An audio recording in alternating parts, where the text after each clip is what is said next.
Tersebutlah seorang gadis pada zaman dahulu. Ia tinggal bersama adiknya di sebuah rumah panggung di tengah hutan belantara. Keduanya telah yatim piatu. Rumah panggung yang mereka huni tertutup tanaman paria. Karena keadaan rumahnya yang tertutup tanaman paria itu, maka orang-orang pun menyebut si gadis dengan nama Samba Paria.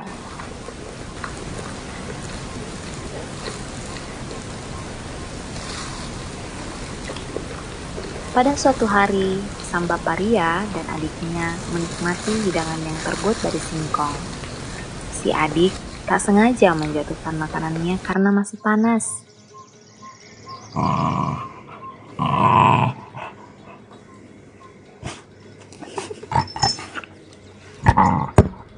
Tiba-tiba, seekor anjing kesayangan raja yang tengah berburu menemukan makanan tersebut. Si anjing kemudian membawa temuannya kepada sang raja. Sang raja sangat keheranan mendapati anjing kesayangannya membawa makanan. Ia pun yakin pembuat makanan itu tidak jauh dari tempatnya berburu, mengingat makanan itu masih hangat. Ia lantas memberi isyarat kepada anjingnya untuk mengantarkan mereka ke tempat makanan ditemukan. Dengan iringan para prajurit, sang raja akhirnya tiba di rumah panggung milik Samba Paria. Ketika bertemu dengan Samba Paria, sang raja sangat terpesona dengan kecantikan Samba Paria.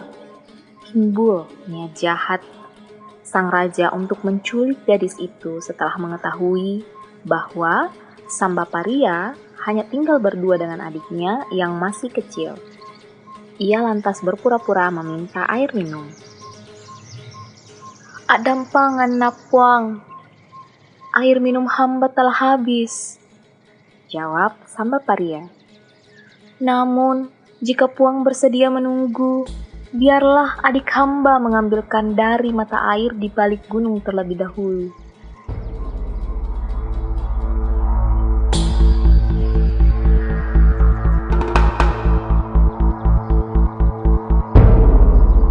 Ketika adik Samba Paria tengah mengambil air, sang raja pun menjalankan niat jahatnya.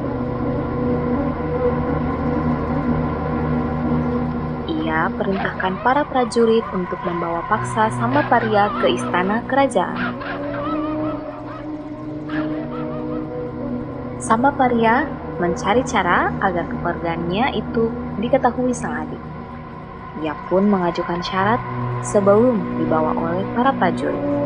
Katanya, "Perkenankan hamba membawa daun-daun paria.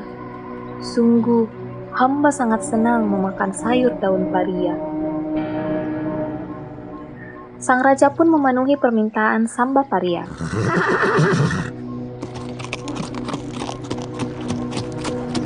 Samba Paria kemudian dibawa dengan kuda menuju istana kerajaan.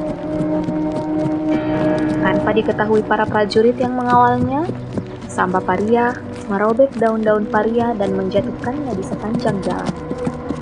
Dengan cara itu, ia berharap adiknya dapat mengikutinya hingga ke tempat di mana ia dibawa.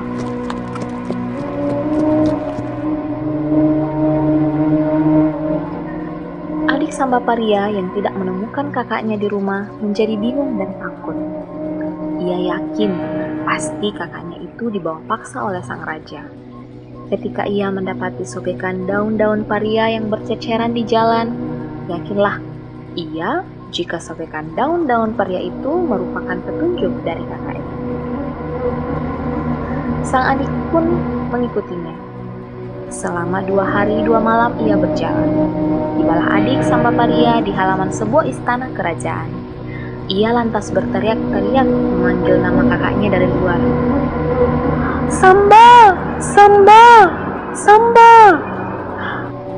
Adik Samba Paria terus memanggil-manggil, namun kakaknya tidak juga muncul. Ia pun akhirnya berseru keras-keras. "Jika kakak tidak menjawab panggilanku, tunjukkan Tunjukkan setengah wajahmu di jendela.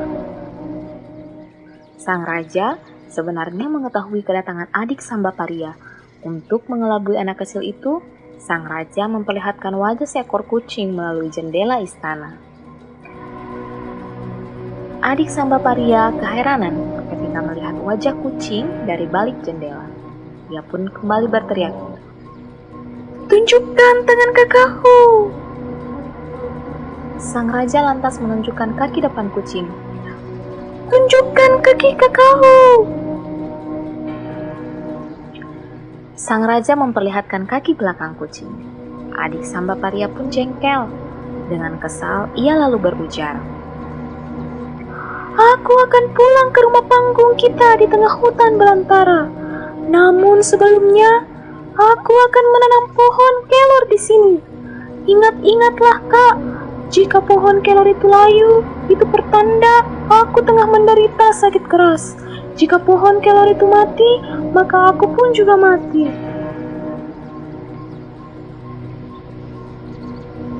Sambaparia sangat sedih mendengar pesan itu. Ia tidak bisa berbuat apapun juga untuk menolong adiknya karena dua prajurit bersenjata senantiasa menjaganya dari luar ruang sekapan. Namun berbagai cara, akhirnya Sambaparia dapat melihat pohon kelor yang ditanam sang adik. Hingga pada suatu hari, dilihatnya pohon kelor itu terlihat layu, pertanda adiknya tengah sakit keras.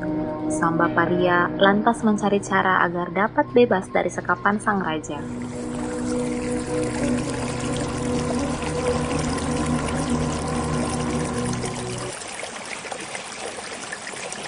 Sambaparia mengajak dayang-dayang istana untuk mandi di sungai. Ketika tengah mandi, Sambaparia menjatuhkan cincin emas pemberian sang raja. Ia meminta semua dayang-dayang untuk mencari cincin emas itu. Maka, ketika para dayang-dayang itu sibuk mencari, Sambaparia diam-diam meninggalkan mereka dengan menaiki kuda yang telah disiapkan terlebih dahulu. Sambaparia bergegas menuju rumah panggungnya.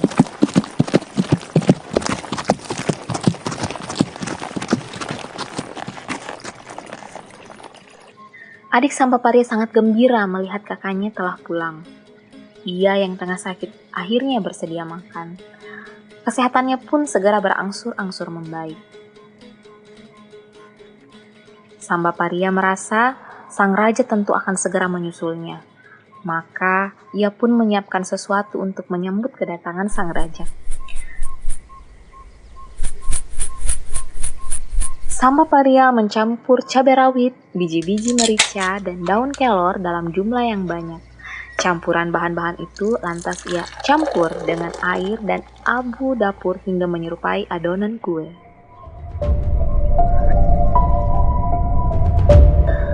Ketika sang raja benar-benar datang, Sambaparia langsung menyiramkan ramuan rahasianya itu ke wajah sang raja. Sang raja menjerit kesakitan ketika kedua matanya terkena ramuan rahasia buatan Sambaparia. Diusap-usapnya kedua matanya, bukan berkurang rasa perih yang dia rasakannya, melainkan kian bertambah-tambah pedih. Ketika sang raja terus mengusap-usap matanya, ia terpeleset hingga tubuhnya jatuh dari rumah panggung.